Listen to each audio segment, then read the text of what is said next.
This is the web transmission service of the Royal Canadian Military Institute. On November the 9th, the Museum of the Institute held its third annual Military History Symposium. Our theme was Canada's Second World War, Combined Arms in Victory. Our fourth of 6 speakers was Canadian historian and air power specialist Dr. Mike Bechthold on A Global Endeavour, the Royal Canadian Air Force in the Second World War.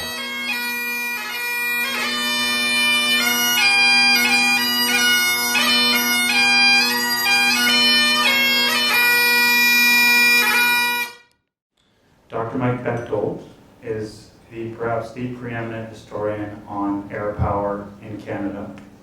He's a frequent collaborator with us at the RCMI. He spoke at our very first symposium back in 2017. And he was also one of our speakers at our D-Day 75 commemoration back in May.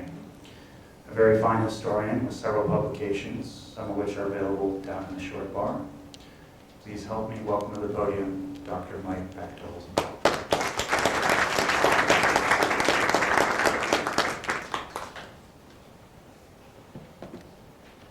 Hello everybody. Thank you Ryan for that very kind introduction. Thank you President Mike for having this wonderful gathering today. So happy to see so many friendly faces out there.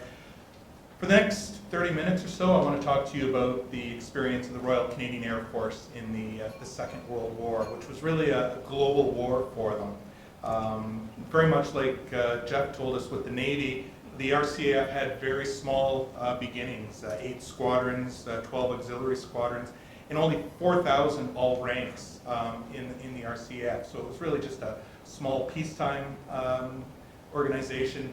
Really wasn't a fighting organization. They did have some fighter aircraft. They had some Hawker Hurricanes, which were the most modern, but they were a service that in the interwar years were doing things like aerial photography of the Canadian North and postal deliveries and things like that. So really when the Second World War started, they had to start almost from scratch and expand from a very small cadre. However, as we can see from those numbers, they were very successful in that expansion. 80 squadrons, 48 overseas, another 32 that were on home service, most flying out of the East Coast or the West Coast on operational duties, and over 200,000 men and some 17,000 women were part of the RCAF. So how did that happen? What were they doing? Those are some of the things I want to talk about. The RCAF was involved in all aspects of the Second World War. The BCATP, the British Commonwealth Air Training Plan, we had a squadron and a bunch of Canadian pilots helping to protect Britain during the Battle of Britain. Dieppe, the largest one-day air battle of the entire Second World War, had a substantial Canadian contribution. The Battle of the Atlantic, Dr. Jeff Hayes is an expert on 120 Squadron and what they were doing to attack the convoys, attack the U-boats and protect the convoys that were trying to get from North America to England to keep Britain in the war. We had personnel in the Far East, substantial contribution in the Middle East, and again I'll defer to expertise in the room. Alex Fitzgerald-Black knows far more than I do about what the RCAF was doing in Sicily and the Mediterranean during the war.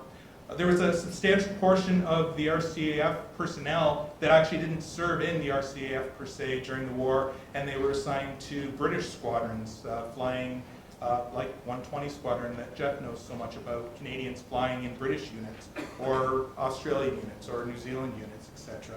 And then the 2 big contributions were Bomber Command and 2nd Tactical Air Force. So over the next little bit, I want to sort of talk a little bit about the BCATP, but then focus on Bomber Command and 2nd Tactical Air Force.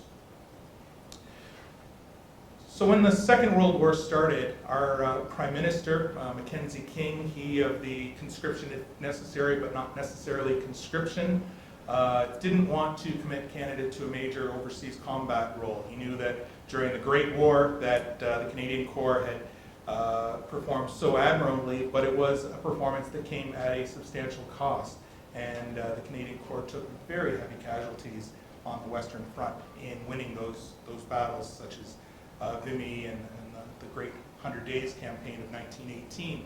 So he sought to minimize Canadian contribution, and he thought a great way of doing that was to train Air Force personnel. So he helped establish this British Commonwealth Air Training Program that was based all across Canada. There were training bases from coast to coast, quite a number here in south central Ontario, out in the Atlantic, throughout the prairies, and out to BC and Vancouver Island, where pilots, bombardiers, navigators, and ground personnel would be trained for the Air Force, which was seen to be a major contribution. And Canada was an ideal place for it. We had lots of space, we had the room to do it, and unlike in Britain, where if you're up training you could run into the Luftwaffe, that's not going to happen in the prairies. So you can see from that map, you can't really read the details of it, but you can get a sense of the scope of the cross-Canada contribution of the air training program. Many of the airports that you're familiar with today, Mount Hope and Hamilton, places like that, were originally BCATP air bases. And if you look at them from perspective of Google Earth and you see this triangular pattern of airfields, that's a pretty good giveaway that that base had its origins as a military airfield. I think it's safe to say that the BCATP was one of Canada's great contributions to the Second World War. The scope of it was absolutely immense, and I think it kind of backfired on Mackenzie King in the sense that it didn't really limit our exposure in the Second World War, but perhaps increased it. The air campaign, as we'll talk about, was a really important part of how the Western Allies won the Second World War. It wasn't the decisive factor, but a really important factor, and we'll talk a little bit about that. But it ended up being an enormous contribution of Canadian personnel into that service with the requisite losses that followed that. The raw numbers are astounding. There were 73 BCATP training schools and another 24 RAF affiliated schools and 184 ancillary units. This number is just crazy. 131,000 men went through those training programs. And comprised about 1/3 of the entire fighting strength of the entire RAF, RCAF, Royal New Zealand Air Force, Royal Australian Air Force, etc. And the money that was poured into it wasn't anything that Mackenzie King was expecting either. $1.6 billion in sort of 1940s dollars, and a rough equivalent to about $23 billion today. So this was a very major contribution that Canada made to the Second World War. Changing to something that's a little more controversial is the strategic bombing of Germany. It's gotten a lot of bad press in the years since the war. Churchill famously refused to award a campaign medal to bomber crew. He kind of backpedaled on the fact that he really was a pusher, a supporter of the bomber command early in the war, but later in the war, when raids such as Dresden happened, he began to backpedal and distance himself from it. And in the years since the Second World War, there's been a big debate about whether the bombing of Germany was justified. It had a major contribution to victory, but in the process, multiple German cities were razed to the ground. You had fire bombings in Hamburg, in Dresden, the horrible casualties involved in that, some 600,000 German civilians were killed during the course of it. So was it a valid part of the pursuit of victory in the Second World War, or was it a war crime? If you talk to the McKenna brothers, who came out with the famous, or maybe I should say infamous, Valour and the Horror back in the 90s, they sort of sided very solidly on it. It was a war crime. They looked at the bombing of German cities. They tried to make it that this was a secret campaign, that people back in Canada, even people in Britain, didn't know it was taking place. But it's really clear that that's completely false and easily proved wrong. If you go back and look at newspapers during the war, as Laurie Peliquin did, who was a really excellent grad student at Laurier about the same time, she went and looked at all the headlines of newspapers across Canada, and they're very clear about what Bomber Command was doing, what the RCAF squadrons were doing. They used words like Berlin was Hamburgized, alluding to the fact that they knew that Hamburg had been razed by a firestorm, and that the bomber streams continued to do that to German cities. So it wasn't a secret, and as much as the McKenna's tried to turn that into a bit of a controversy. Harris, known by the moniker Bomber Harris by some and Butcher Harris by those who are a little less charitable, is often seen as the villain in this story, that he was the one that pushed the area raids on German cities as the best way to strike back at Germany to end the war as quickly as possible. And the quote there gives you a sense of his feelings towards the Germans, which wasn't really very neighborly, to say the least. But Harris wasn't the one that came up with this idea of area bombing. It was a policy that was put in place by his predecessor and was followed by him enthusiastically, for sure. But it was what he saw as the best way of pursuing the war, of ending the war as quickly as possible. This conference is about combined warfare, about the various services working together. Bomber Command was often called on to support the Army. It was diverted from what Harris saw as the main target of cities in Germany to support the D-Day invasions for a matter of months. And then after that was called on repeatedly to support the Army in its ground campaign. And at every step, Harris was vehemently against those kind of diversions. He thought it would possibly help the Army in the short term, but it would lengthen the war for real, because the best way to defeat Germany was to return its cities to the Iron Age, to a farming period. There's a big debate in the literature about how effective these area raids were, and many of the early accounts like to talk about the Americans' precision bombing versus the British area bombing. The difference being that the Americans had bombers, the B-17 Flying Fortresses, the B-24 Liberators that flew in daylight. They used the Normandy bomb sight, and to use their expression at the time, it could put a bomb in a pickle barrel.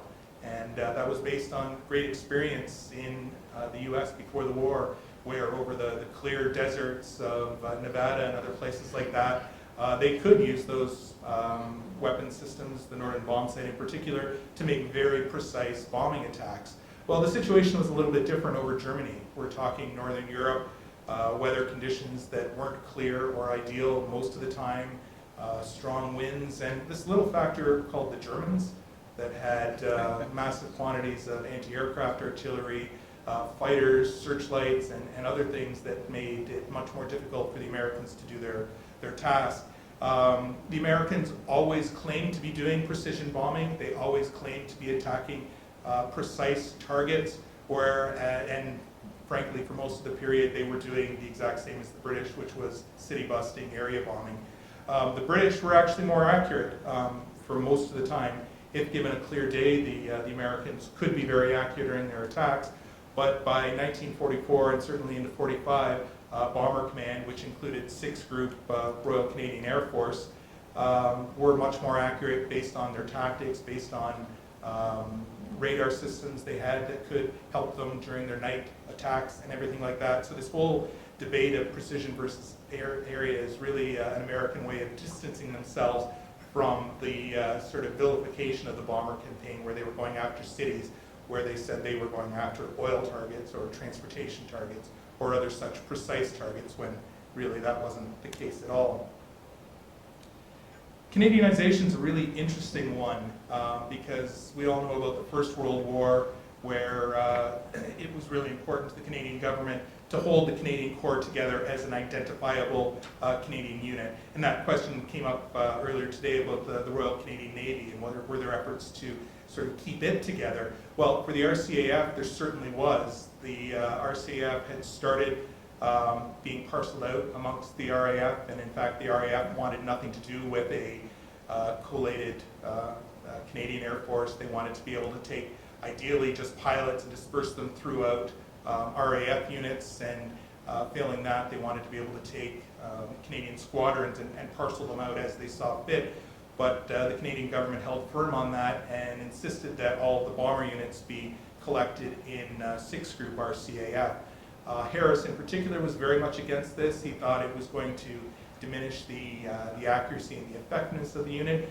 And in the early days, it seemed like he was right, because if you looked at the statistics when 6th Group was formed, in the missions that followed right afterwards, Canadian casualties were very high. much higher than the corresponding numbers being suffered by other bomber units in Bomber Command.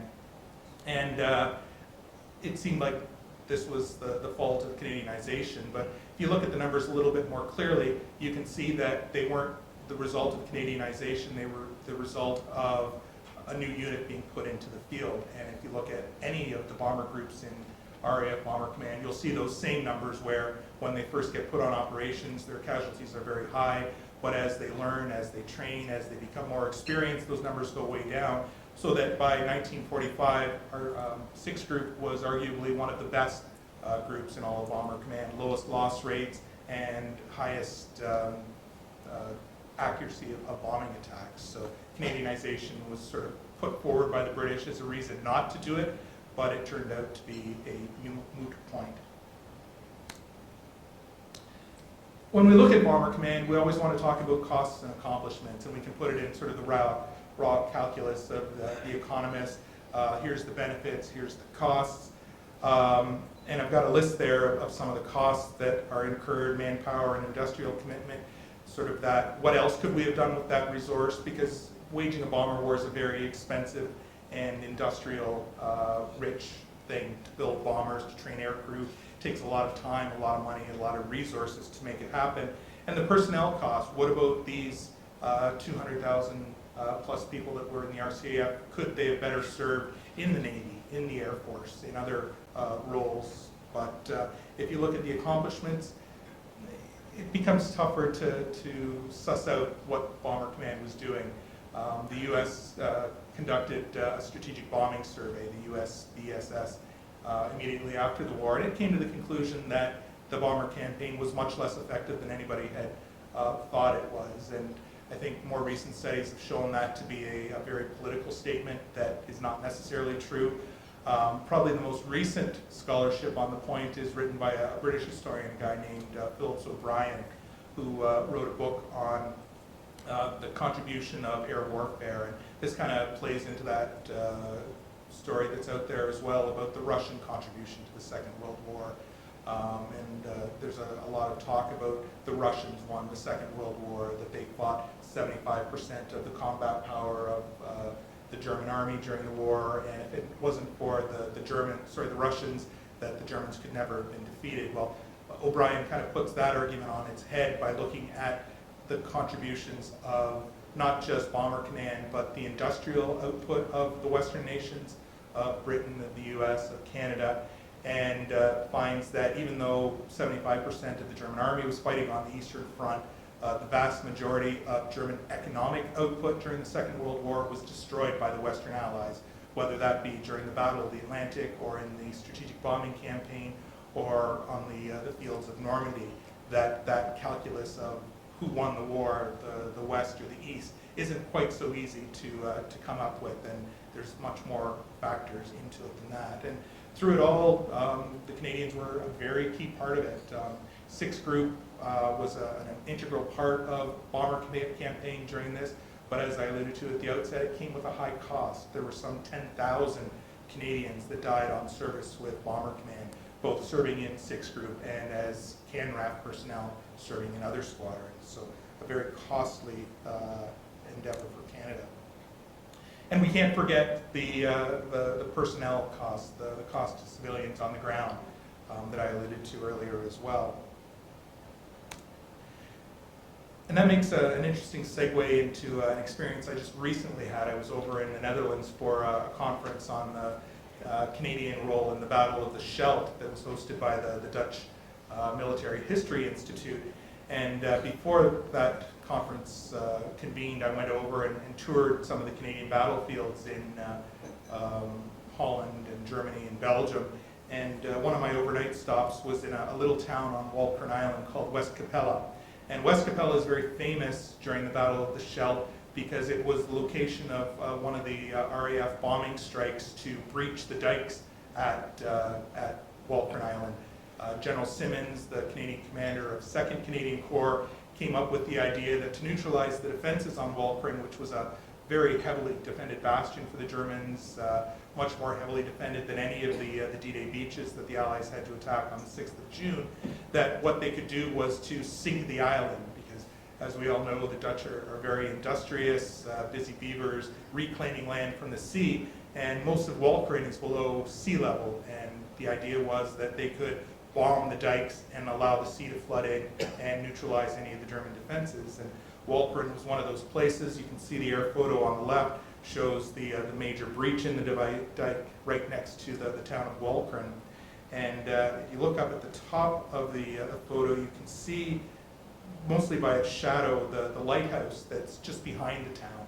So it's sort of in the top center of the air photo. And on the right is a photo taken after that dike was breached, and in the top right corner you can see the lighthouse standing tall over the flooded town. And today that lighthouse is still there. The lighthouse still works, protecting the coast from anybody who might like to sail a ship into it.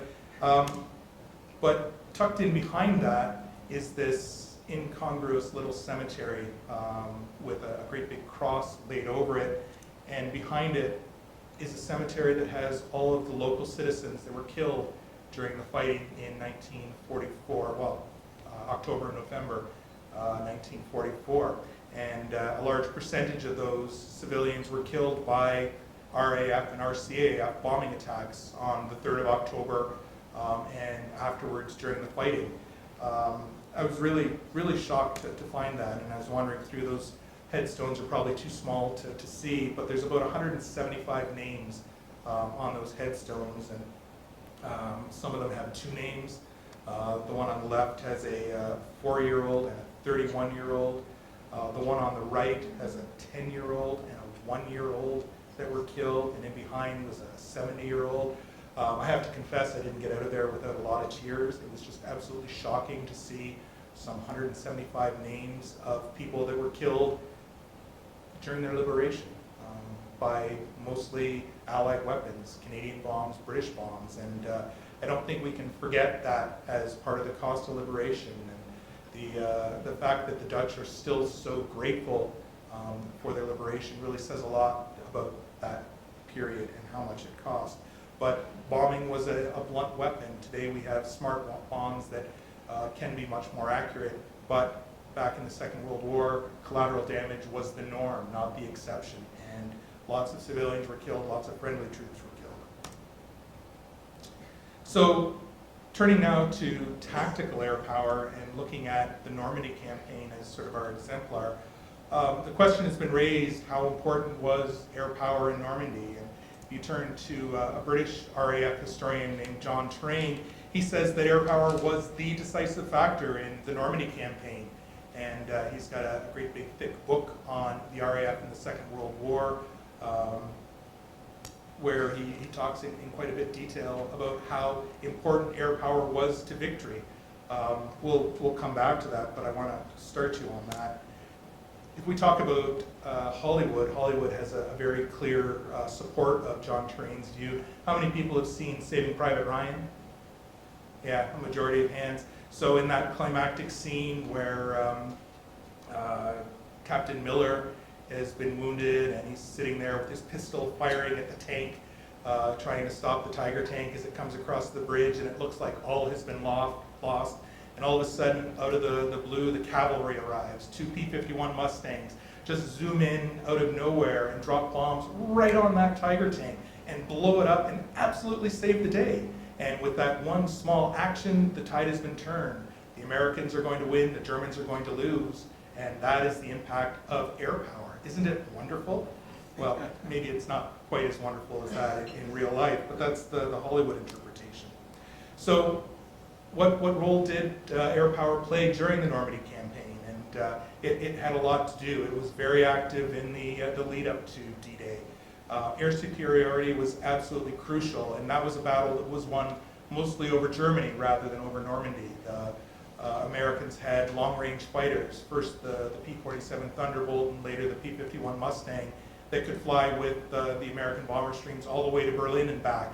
And during the course of those operations, they fought and destroyed a large portion of the German Luftwaffe, and much of the Luftwaffe was consigned to defense of the Reich and wasn't available in Normandy to deal with the invasion. As well, they were doing a transportation plan which was aimed at isolating the Normandy bridgehead so that the Germans wouldn't be able to reinforce it once the invasion took place. I think there was an American general in the Civil War who said something about who gets there firstest with the mostest is going to win. And Normandy in many ways was a battle of build-up. Who can get there first? The Germans had interior lines of communications, rails, railroads, and roads, really good Western European network. The Allies had to bring everything from overseas, first from North America and then across the English Channel. So anything we could do to disrupt the German logistical train was important, and air power had a big role to play in that. On D-Day alone, there were some 13,000 aircraft that were flying over the bridgehead, and they were doing all manner of jobs. There were fighters that were protecting the bridgehead. There were bombers that were attacking targets. There were fighter bombers that were providing support to the army. There were transport aircraft and gliders that were delivering troops to the front, the airborne divisions. 6 British Airborne, including 1st Canadian Parachute Battalion, the 81st and 82nd and 101st U.S. Airborne Divisions were all delivered by air power. So an absolutely massive endeavor to get that to happen. How effective was it? Well, the air power was expected to be part of that enormous barrage that was going to destroy the German defenses and allow the Allies to basically just occupy the coast of Europe and not really have to fight. So in addition to the great role of the Navy in neutralizing German defenses, you had heavy 4-engine bombers. I think it was actually the most sorties flown by Bomber Command in U.S. 8th Air Force during the entire war was on the 6th of June, targeting the German defenses along the coast. And then the medium bombers came in, and finally, just before the troops came ashore, the fighter bombers went in with their rockets and bombs and cannons and machine guns. And you would think that under all that immense amount of firepower, nothing would be able to survive. Well, the truth was the opposite, and you can see that quotation from the war diary of the Royal Winnipeg Rifles, where I think they exaggerate a little bit about the bombardment having failed to kill a single German or silence one weapon, but it really shows that air power couldn't do it all, that at the end of the day it was the courage and tenacity of the individual infantryman, the Canadian soldier, who had to fight their way ashore and get the job done. Air power had a role to play, but it certainly didn't win the day. Bomber Command was used extensively in Normandy to support the ground troops, and as I mentioned, Bomber Harris wasn't a big fan of this, but he had no choice, so he had to repeatedly put his bombers into a ground support role, as well as the U.S. 8th Air Force, which was doing this. And you can see the list of operations that are taking part, and Bomber Command and the American heavy bombers certainly had a big role to play on that, but the results were decidedly mixed. Everybody knows about Operation Cobra, the big American breakout on the 25th of July, where they finally smashed through the German perimeter and broke out into the open country, and Patton's Third Army was finally committed to make the big dash that led to the encirclement at the Falaise Gap. Well, Cobra was supposed to take place on the 24th of July. It was called off because of bad weather, but a number of the American bombers missed that and went on to bomb anyway and killed a few hundred American troops when they bombed short, including General Leslie McNair, Lieutenant General, the highest ranking American officer to be killed during the entire Second World War. And on the next day, the operation was remounted, and again the bombs dropped short, and a substantial number of American troops were killed.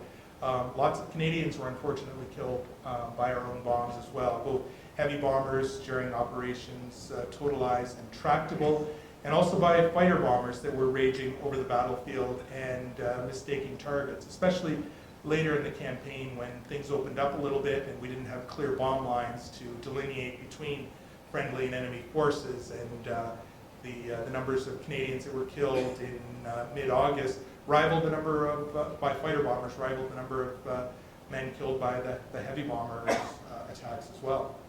So there was a lot going on there. The Luftwaffe, you've probably seen that scene in The Longest Day where I think it's Priller makes his strafing run over the British and Canadian beaches to BF-101, 109s make their attack, and that was about the sum total of the Luftwaffe on D-Day. It wasn't quite that dire, but the Luftwaffe really made no real impact, to the point that German soldiers had a saying with respect to the air forces during the war that they thought was quite pithy. I'm going to skip over the next section. Mortain and the Falaise Gap were a really important role for tactical air power. Mortain has often been called the day of the Typhoon, that the British and Canadian Typhoons were employed in the battle and had a big job in stopping this German counterattack. That's true in the sense that they certainly took a big toll on the Germans, but the attack was stopped by the US 30th Division up on the hill in Mortain, and especially their FOOs that were calling down artillery to stop it. The Air Force had a job to mop up the damage, but didn't really stop them. And if you look at operational research, and I've got a whole bunch of stats about operational research, they did scientific research during the war to find out how accurate these aircraft were in their attacks, and the results are really pretty shocking. I like the second one down about a Panther tank, that to hit a target the size of a Panther tank, you would need 140 rocket projectiles to ensure a 50% chance of a hit. So you're talking 18 aircraft to have a 50% chance of destroying one German tank. Now, if one of those rockets hit a tank, it's going to destroy it every time, but the chance of it actually hitting it were very slim. And German reports afterwards, compiled by OR, said that German crews would often flee from their tanks when faced with attacks by RP Typhoons, when in fact the safest place for them during such an attack was right in the tank. So I think you're probably sensing what my conclusion is about Normandy. Air power wasn't decisive. I like to think of it more as an orchestra where there's a whole range of instruments that contribute to the symphony, the beautiful sound, and air power was just one of them, along with artillery and infantry and armor, logistics, medical services. All these things contributed to victory, and air power was just one of them.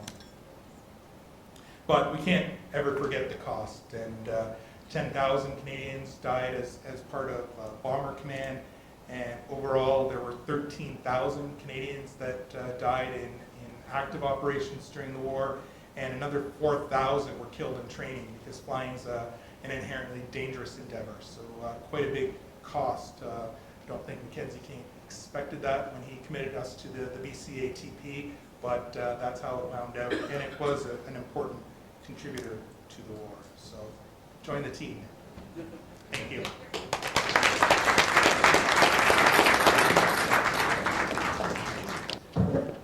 Good afternoon. My name is John Richardson. It's my pleasure on the format we've established so far to invite questions of Mike on his tremendously engaging and informative lecture this afternoon. I'm aware that there's the Norway at an Air Force training site in Gravenhurst. From your description of the training center, did that only include Commonwealth countries? And if so, how many other countries also train in Canada? Yeah, I don't have the numbers at the front of my brain, but in addition to Commonwealth, there were quite a few allied nations like that: Norwegians, Poles, Czechs, Free French, a lot of people like that were sort of escaping the German occupation and wanted to become air crew, found themselves in Canada for training. I'm just wondering, in terms of the aircraft they used, primarily the photos we always see British models and variants. Did the RCAF use any American aircraft? Yeah, for sure. The majority of the aircraft we flew were of British design: the Lancaster, the Halifax, the Typhoon, the Spitfire, Hurricane, things like that. But we did have quite a number of squadrons that were flying American equipment: P-51 Mustangs, the PBY Catalina, or Canso in Canadian service, the Dakota, the C-47, DC-3 was a stalwart of our transport squadrons, things like that. So yeah, quite a few American as well. Hi, good afternoon. I just got a quick question kind of regarding the transition from the Second World War into the Cold War, and kind of your thoughts on how the Canadian experience with the RAF impacted Canada's, I guess, maybe preference for operating with the United States Air Force after the war. That's a really interesting question, and it's one we could probably do an entire conference on. I mean, right from the middle of the Second World War on, you see a gradual shift of Canada from the British sphere of influence to an American sphere of influence. And some of that is just practical, being closer to the US, being more engaged with them, easier source of supplies of weapons and things like that. At one point, the Canadian Army was supposed to be equipped with the American M1 helmet, sort of the classic GI helmet, but that was sort of pushed by the wayside for a bunch of reasons, not the least of which was the question of our British heritage and identity and stuff like that. I think in the post-war world, you see American industry sort of outperform British industry in terms of quality and numbers and availability of aircraft. We can't forget that Canada was had a substantial aerospace industry in the immediate post-war world with the design and building of aircraft. Maybe not the design as much as building, but the F-86 Sabre was certainly built in Canada, and the version the Canadian Air Force flew was better than the American one. A lot had to do with the engine, the Orenda engine that it was put into, to the point where the Canadian squadrons would go dogfighting with the American squadrons in Germany, and the Americans would be astounded when they got trounced by the Canadians because they thought they were flying the same plane, but they weren't. The Americans were greatly at disadvantage because of their engines. So yeah, so there's a lot of that going on. I don't know that there's any firm date on when that actually happened, but it was sort of a gradual process that sort of continues to today. Like you've pointed to a couple of revisions of the conventional history since the war. You look at the area precision thing at the Typhoons at Normandy. Do you see any other revision of the conventional story coming up? I think in general, history is about revision. Somehow this idea of revisionist and revisionism has become a dirty word, but history is all about learning more. And as we have more time, as we have access to more records, knowledge of things like ultra and all sorts of things that the first crack historians didn't have access to, we're going to be discovering more things. None of these ideas are exclusive to me. I'm building on the works of other historians who have found it, and it's about pulling the strings together. But I mean, I think we know a lot more about the Air Forces today than we did at the time. And things like operational research are pointing to things that we held as truths that maybe weren't. I mean, still people talk about the Typhoon as a tank buster, and it really wasn't. I've done a lot of work on cooperation between the Army and the Air Force in Normandy and other places. And what's become very clear is that as much as the Air Force wanted to work with the Army, which they really didn't, they weren't really able to because they weren't good enough at doing it. The Air Force, in terms of ground-to-air work, were really good at doing what they called aerial reconnaissance, armed reconnaissance, where they would be sort of released beyond the bomb line to fly around and find targets of opportunity, shoot up trains and staff cars and kill Rommel and things like that. Doing close air support was really difficult because finding a target was very challenging, and once they found a target, hitting a small target was difficult as well. Just a quick anecdote, I had the opportunity to go flying in a small plane in Normandy about 15 years ago, and I was taking aerial photographs of the Canadian battlefields. And I hired a plane in Carpiquet, which is that famous airfield right in the middle of the Canadian battlefields.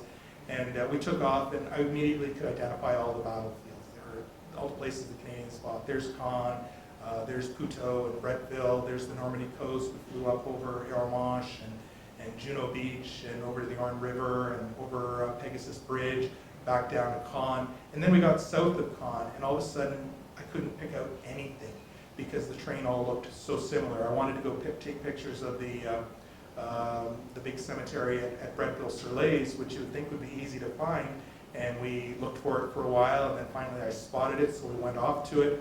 But I overshot. I found the Polish cemetery, which is a few miles further south, so we had to circle back and go to Bretteville. And then we headed off south. We had to land at Falaise to refuel, and then we took off again and kept going. And I wanted to find Saint-Lambert-sur-Dives, the spot where Major David Curry was awarded the Victoria Cross for his actions in closing the Falaise Gap. And we couldn't find it. And my pilot, who was from Falaise, couldn't find it either. And he had a map open beside him. He was like a local looking around. It was a beautiful sunlit afternoon in the summer. There was nary a cloud in the sky. There was no winds. We were flying at about 8,000 feet. And I couldn't help but think about a Typhoon fighter pilot who's going to be flying at 10,000 feet or more to stay out of German anti-aircraft fire. He's going to be flying probably twice as fast as we were. He's going to be looking out for ground fire, for Luftwaffe, for a whole manner of things. The weather could be crappy, and the fact that they found any targets at all, to me, is absolutely remarkable, having had that experience. So yeah, that's sort of a long way of saying that the Air Force didn't do close support very well during the Second World War, and would much rather be doing other things. And I think we need more study of that. Question about memory and remembrance, Mike. How does the nature of the way the Air Force was organized and distributed, the personnel during the war, have an impact on how we remember the RCAF in the Second World War? How so? So we have the lost legions, right? Because of the Imperial squadrons, 60% or whatever at one point served in an Imperial squadron. How do we account for that when we, go to remember what happened? Yeah, well, I think that's a common problem. So much of our memory and memorialization is centered around the Army because that was our biggest contribution. The Navy has no problem being remembered in Halifax or places like that, but to see the Navy remembered in Kitchener or Regina is more difficult. And it's the same with the Air Force. There's just not the same sort of numbers of people in a spot. The Army has the advantage of being based on regiments that are still in those same areas. So the HLI are still in Waterloo region as the Highland Fusiliers of Canada, and other regiments are still there and have a very solid footing in the local community. Whereas, like you say, the Air Force dispersed all over, and they don't have, there was squadrons affiliated with individual cities, but they weren't necessarily populated with men from those communities. So yeah, it's more difficult to remember, and there's absolutely a challenge of keeping those memories alive. That's why you're so important. This has been another in our series of webcasts produced by the Royal Canadian Military Institute in Toronto as a public educational service. You can find news of upcoming events and links to our webcast archives at www.rcmi.org. On behalf of the RCMI, this is Eric Morse saying goodbye for now, and thank you for joining us.